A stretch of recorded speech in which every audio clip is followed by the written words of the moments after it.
In this video, I'm going to show you an entire step-by-step guide on exactly how I fixed my OnePlus Nord Buds 3 Pro not connecting. So basically what I had to do firstly is that we're going to open up the charging case here, as you can see. So you can see you need to have both of the earbuds now in the charging case. So the first thing you can try to do is to charge them. So if you have the charging cable, just insert it and then wait about 5 to 10 minutes. And if there still isn't working after that, then we know for sure it's not a battery problem.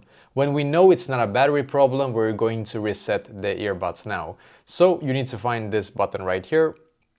Click and hold on that button until you will see, instead of the white light here, we need to wait for the red light instead. So we're just gonna keep on holding here until we're gonna see the red light. So keep on holding.